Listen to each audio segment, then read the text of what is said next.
بالکل جیسے انہوں نے بولا سب ہمارے دستی بازو ہیں، ڈاکٹر صابر صاحب اور جو میری مائیں بہنیں جنہوں نے بہت شکریہ بڑی مہربانی آپ کی محبتوں کی بہت شکریہ ادا کرتا ہوں۔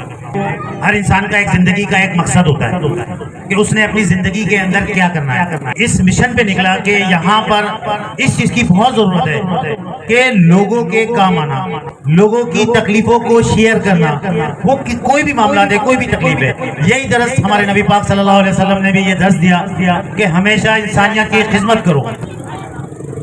بہت شکریہ بہت شکریہ۔ یہی مشن لے کے ہم نکلے ہیں کہ انسانیت کی خدمت کرنا بلا رنگ و نسل۔ آج یہ جو کانفرنس تاجدار ختم نبوت منتقل کیا گیا ہے، اس کا مقصد بھی لوگوں کو اجاگر کرنا کہ ہمارے نبی آخری نبی ہیں، ان کے بعد کوئی نبی نہیں آئے گا۔ اگر کوئی ملعون اس چیز کا دعویٰ کرتا ہے کہ میں نبی ہوں تو ہم پر یہ چیز فرض ہو جاتی ہے، واجب ہو جاتی ہے، لازم ہو جاتی ہے کہ ہم اس کو اس دنیا سے جہنم حاصل کریں۔ یہ پروگرام منتخب کرنے کا یہی مقصد ہے کہ لوگوں کے دلوں میں آقا محمد صلی اللہ علیہ وسلم کی محبت اجاگر ہو۔ میں تو یہ کہتا ہوں کہ میری جان و مال، میری اولاد پورے نبی پاک صلی اللہ علیہ وسلم کے اوپر قربان۔ وہ رحمت للعالمین تھے، انہوں نے ہمیشہ اچھائی کا درس دیا، لوگوں کے ساتھ اچھا سلوک، صبر تحمل، لوگوں کے لیے ہمہ وقت خدمت کے لیے تیار رہنے کا درس دیا، اور یہ بھی فرمایا کہ سب سے اول ترین عبادت جو ہے وہ انسانیت کی خدمت کرنا، کہ اگر کوئی ملعون یہ بولے کہ نبی پاک صلی اللہ علیہ وسلم آخری نبی نہیں ہے تو ہم اس کا سر اس کے دھڑ کے اوپر نہیں چھوڑیں گے۔ اس کے لیے میں اپنی جان، اپنی مال، اپنی اولاد سب کا نذرانہ دینا پڑے تو ہم اس کے لیے بھی حاضر ہیں۔ میں سوشل میڈیا، جتنے بھی میرے سوشل میڈیا کے بھائی ہیں، ان کے ذریعے یہ پورے پاکستان کیا میں انٹرنیشنل طور پہ اس چیز کو کہتا ہوں کہ اگر یہ قادیانیت جس نے اسلام کو دھڑے کرنے کی کوشش کی، اسلام کو ٹکڑے کرنے کی کوشش کی، نبی پاک صلی اللہ علیہ وسلم کی اہمیت کو جو ڈی گریڈ کیا گیا، اس کے اندر میں یہ کہتا ہوں، ان کو یہ پیغام دیتا ہوں، اگر کبھی کہیں پہ بھی نظر آئے، میں اور پاک امن ویلفیئر کی ٹیم اور ہمارے نبی پاک صلی اللہ علیہ وسلم کے چاہنے والے اتنے جانثار ہیں کہ آپ کے ٹکڑے ٹکڑے کر دیں گے۔ غدار نبی کی ایک ہی سزا، سر تن سے جدا، سر تن سے جدا۔ یہ جو ملعون قادیانیت ہے اس کو لوگوں نے پہچاننا شروع کر دیا، اور ان کے جتنے بھی منصورات ہیں اس کا بھی بائیکاٹ کیا جائے۔ اسی سے یہ طاقتور ہو رہے ہیں، یہ ہم سے ہی پیسے لے رہے ہیں۔ جو پیٹرول پمپ ہے، ان کے جو ان کی فیکٹریاں ہیں، جو ان کی مصنوعات ہیں، ان سب کا بائیکاٹ کر کے ہم اس کے علاوہ اور کچھ نہیں کر سکتے، ان کا بائیکاٹ کیا جائے۔ میں نے اپنی زندگی کی آدھی کمائی غریب لوگوں کے لیے وقف کر دی ہے۔ مجھے کسی سے کوئی غرض نہیں ہے، کبھی میرا کوئی مطالبہ نہیں ہے، کوئی میری سیاست سے تعلق نہیں ہے۔ میرا مشن یہی ہے، جب تک میری زندگی رہی تو انشاءاللہ اور میرے مرنے کے بعد میری اولاد اس کام کو پکڑے گی، اس کام کو آگے چلائے گی۔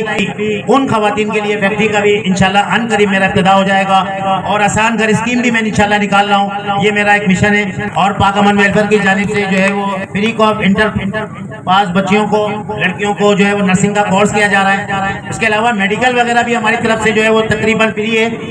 ہر ہفتے ہمارا انشاءاللہ یہ میں اعلان کرتا ہوں کہ فری میڈیکل کیمپ، جس کے اندر free check up, free medical اپنا دوائیاں، تمام چیزیں ہماری طرف سے فری ہوں گی۔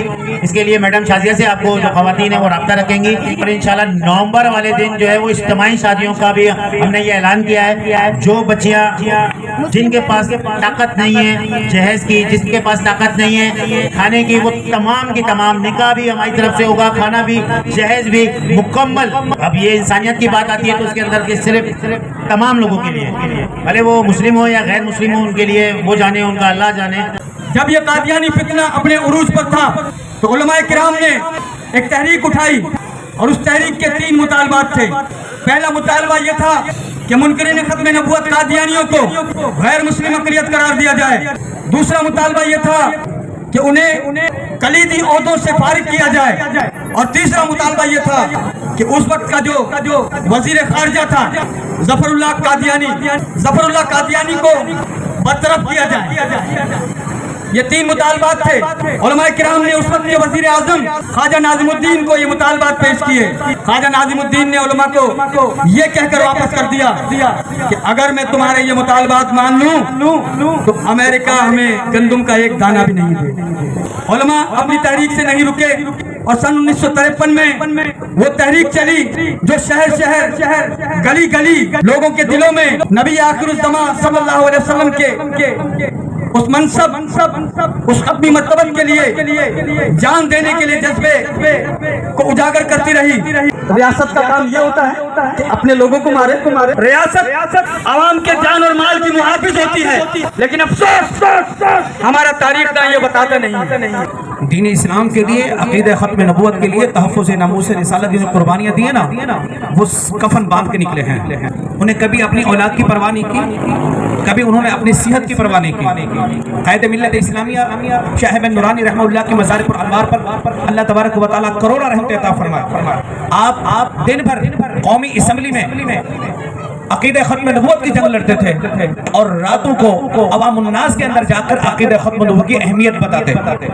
अपने बच्चों को आज भी उलमा और मशाइख की सोहबत में दिया होता तो आज का खासकर हमारे इस इलाके में इतने नशे आम ना होता। आज हमारे छोटे छोटे बच्चे 10-12 साल के बच्चे नशे करते नजर आते हैं, क्योंकि उनको सोहबत चाहिए थी, उनको ताल्लुक चाहिए था, उनको वक्त गुजारना था। लेकिन हमने उनको सोहबत उलमा की नहीं दी, मशाइख की नहीं दी, सूफिया की नहीं दी, हमने उनको सोहबत दी है चौक चौराहों पर बैठने वाले की। तो उन्होंने अपने असर ये दिखाया कि असर ये हुआ कि बच्चा 10-12 साल का हुआ नहीं, माँ बाप से गद्दारी करता है और बच्चा जाकर चौक चौराहों पर, पलाटू पर जाके, नदी नालों में जाकर आज जाके लेकिन नशे में मुलव्वस है, क्योंकि हमने जो रास्ता इख्तियार करना तो वो हमने रास्ता इख्तियार नहीं किया। अगर हम मशाइख और उलमा से आज भी हमारी सोहबत होती तो हमें अकीदे ख़त्म नबूवत के लिए इस प्रोग्राम के इनाद करने की जरूरत न पड़ती। आज का दिन हम अपने अकाबरीन को सलाम पेश करने के लिए खड़े हैं और क़यामत तक इस अकीदे का तहफ़्फ़ुज़ भी करते रहेंगे। और अगर अकीदे ख़त्म नबूवत के लिए हमें औलादें कुर्बान करनी पड़ी, औलादें भी कुर्बान करेंगे, जान देनी पड़ी जान भी देंगे। और अकीदे ख़त्म नबूवत के लिए जो भी मैली आँख देखेगा उसकी आंखें निकाल फेंकेंगे। किसी को अल्लाह का शेर बना दिया, किसी को बूचराब कह दिया, तो आप भी उन पर जो मेहरबानियाँ थी उनके साथ साथ खुसूसी नज़र रखते थे। इसलिए खोले हुए हैं कि हमें एक मस्जिद में अपने बच्चे को पढ़ाने के लिए, भेजने के लिए बड़ी तकलीफ होती है, लेकिन हम 20,000 रुपये देंगे उसको, वो अंग्रेजी तालीम देने में बड़े खुश होते हैं कि इंग्लिश बोल लेगा। इसलिए ये तो वाजिया बात है कि हमने अपने लिए जन्म के दरवाजे बिल्कुल खोले हुए, मुझ समेत। ये हमने इस दौर में ये सबसे बड़ी है कि ये इंग्लिश क्या बोलेगा, उसको ये नहीं पता ये तिलावत क्या करेगा। मुझे दुख से कहना पड़ता है वो लोग चले गए जो दीन की बात करते थे या जिनको दीन आता था।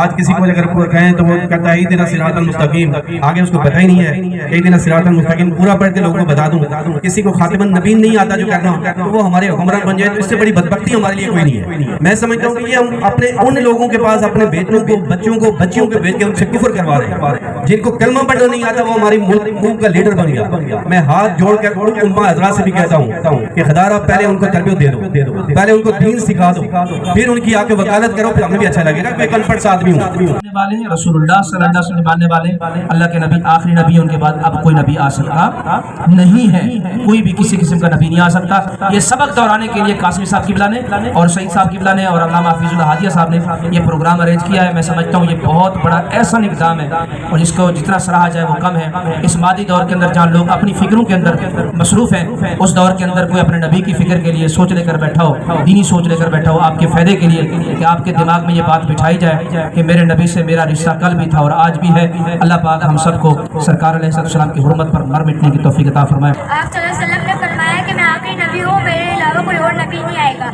हत्ता कि मेरी उम्मत में से वो कुछ लोग होंगे जो नबूवत का दावा करेंगे, लेकिन उनकी जल से अपने आप को महफूज रखना और अपना ईमान का दामन पकड़े रखना। एक सहाबा रज़ियल्लाहु तआला ने आप सल्लल्लाहु अलैहि वसल्लम से पूछा कि आपको किस जगह इस्लाम फैलाने में बहुत मुश्किल और तकलीफ दुख पेश आई, तो आप सल्लल्लाहु अलैहि वसल्लम ने फरमाया कि अपने ताइफ के लोगों को इस्लाम फैलाने में तकलीफ पेश आई। सईद भाईजान को सब जानते हैं, आज से 26-27 साल से मेरा भाई बना हुआ है। अल्हम्दुलिल्लाह इसकी हर दर्द दुख में, हर खुशी में मैं शामिल होता हूँ दिलो जान से। मैंने एक चीज़ नोट किया है कि सबसे पहले ये हुजूर करीम सल्लल्लाहु अलैहि वसल्लम के ऊपर आशिक है, आशिक रसूल है। हर हमेशा इसने इंसानियत का खिदमत किया है, इंसानियत को अहमियत दिया है। ये मैंने नोट किया सईद भाई का आदत, किरदार, ये अजर इसको अल्लाह पाक देगा। आप सब इसको ये अजर नहीं दे सकते हो, ये अजर इसको अल्लाह पाक देगा। वो जो भी कर रहा है अपना अल्लाह की खातिर कर रहा है। भाइयों, दोस्तों, अजीजों, खवातीनों, अल्लाह के ऊपर यकीन करो, अल्लाह से मोहब्बत करो। जो किवली को भी वो देखता है, किवली को भी पालता है, किवली का भी ख्याल रखता है। तो अल्हम्दुलिल्लाह, शुक्र अल्हम्दुलिल्लाह, सबसे पहले हम इंसान हैं, इंसान से बाद अल्हम्दुलिल्लाह हम मुसलमान हैं। کہ ختم नबूवत जो है वो हमारे ईमान का जुज़ नहीं है, बल्कि सारा ईमान और सारा इस्लाम जो है उसकी इमारत इस पर कायम है। और इस मसले के पस मंज़र में अगर आप जाएँ तो मसला कादियानियत जो है ख़त्म नबूवत के उन्वान से ये कोई एक दो रोज़ की कहानी नहीं है। 90 साल की तहरीक के बाद फिर अल्लाह तबारक व तआला ने हमारे अकाबिर उलमा की कुर्बानियों और बहुत सारी काविशों के बाद 7 सितंबर 1974 4:35 पर पाकिस्तान की नेशनल असम्बली में हमें दिखलाया कि जब वहाँ से ऐलान हुआ कि कादियानी वो रबवी हो या लाहौरी ग्रुप से ताल्लुक़ रखता हो, वो किसी भी तरह उस मिर्ज़ा कादियानी को जो यहूदियों का अपॉइंटेड और प्लांटेड है उसको किसी भी माने और मफहूम में मानता हो, वो दायरा इस्लाम से खारिज है। आज वो अपना नाम इस्लामी रख लें, आज अपनी इबादतगाह को वो मस्जिद कहें, अपनी अजान को अजान कहें, अपनी नमाज को नमाज कहें, अपनी तबलीग को तबलीग कहें, वो किसी तरह भी काबिल कबूल नहीं है। पाकिस्तान की असम्बली में जब ये कानून पेश हुआ, जब कायदे मिल्लत इस्लामिया अल-हाफ़िज़ अल-कारी शेख इमाम शाह अहमद नूरानी सिद्दीकी रहमतुल्लाह ताला ने पहली बार असम्बली के फॉर्म पर कानूनी हैसियत से करारदाद पेश की, वरना अगर आप पाकिस्तान की तारीख उठा के देखें